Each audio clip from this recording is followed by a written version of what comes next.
Hey, this is Rhett again. This is what I promised to be the last ECG overview that I'm going to be doing. I know it's been long, and this is the sixth one, so bear with me. I tried to cut it down as much as I could. Basically, what I wanted to do in this one is to give you a brief sort of idea of if you're going to be presenting to an attending about an ECG, what are the things that you want to make sure that you talk about. And the way I think about it is, there's a lot of mnemonics, and people pick the mnemonic that they like. I like this one, which is a rare PQRST. Sorry about that. We could fix that right now. Yeah, this is a rare PQRST. But if you have a mnemonic that you think works better, then by all means use that. So the one that starts with, I always like to start off with the patient's age.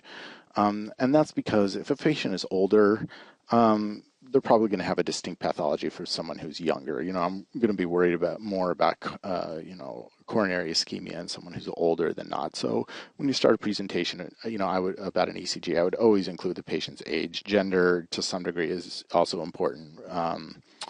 Men are more likely to die at a younger age of heart disease. So gender might also be something, but definitely want to bring up age.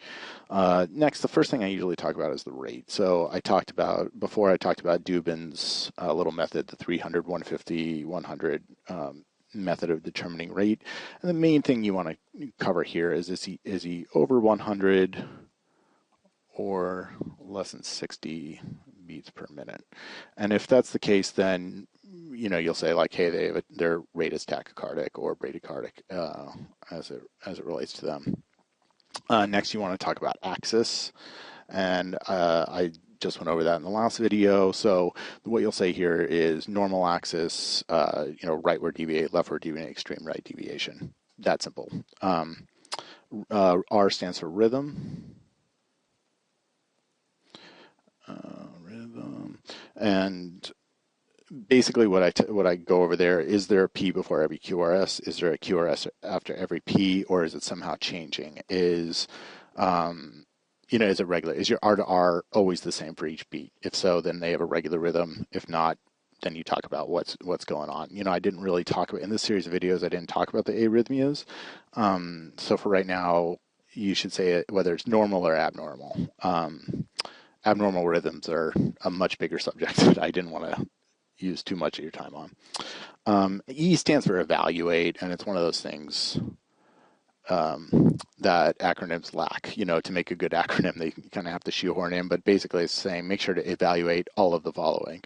And all the following are just issues related to each waves that I kind of went over. For P, you're looking at your PR interval. PR interval. And here you're going to be looking, is it long? Is it greater than 0.2? Greater than 0.2 seconds, i.e. is it greater than one big box?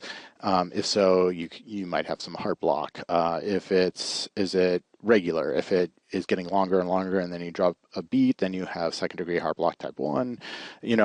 Basically this is you just looking at your PR interval. You can also look at your P to P interval here and see if it's regular. If your P to P interval is regular, but your heart rate seems to be really bradycardic and it doesn't belong, back up here, you're like, it didn't go along with every QRS, then you might have third degree heart block or complete heart block. So this is where you do yet another check on the P waves related to the QRS. So here's Q. This is where you can look to see, do you have that pathologic Q wave? Do you have a 2x2 depression? You can also look if your QT, this is a good opportunity to look at your QTC. If I can write it, QTC. If that's greater than 450 to 500, then you probably want to bring that up with your attending and say, I am concerned my patient has long QT and they're at risk for ventricular tachycardia. R, this is where I look at my QRS complex and to see, is there, do you have a right bundle branch block, which is the rabbit ears, or do you have a left bundle branch block, which looks more like Batman? Obviously you're looking at V1 and V6. If you're just looking for like a basic widened QRS, you can look in any. Um, S, you're looking at that ST elevation or depression, ST. Um, and T, you would be looking for peak T waves or flat T waves. Like I said, could be related to hypokalemia, but you could also have some coronary ischemia. Okay, and I'm just going to finish this with saying, a lot of times you'll hear people say like, oh, I think he's in a normal sinus rhythm. And what I want to warn you about is their normal sinus rhythm has some actual definitions associated with it. So don't say normal sinus rhythm unless they meet these criteria. If they don't meet these criteria, a lot of people like to say normal sinus rhythm because it's easy and they're nervous and they just want to like talk about, an ECG and sound like they know what they're talking about.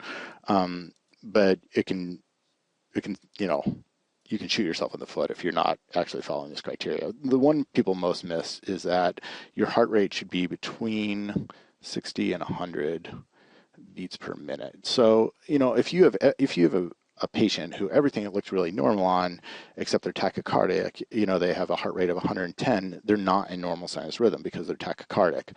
So you can say someone, if their heart rate is 95, you could say, okay, so this patient is in normal sinus rhythm, but they seem to be on the tachy side. That's fine, but you can't do vice versa. The other thing is that the heart rate should be regular. You should have a 1-to-1 ratio of P's and QRS.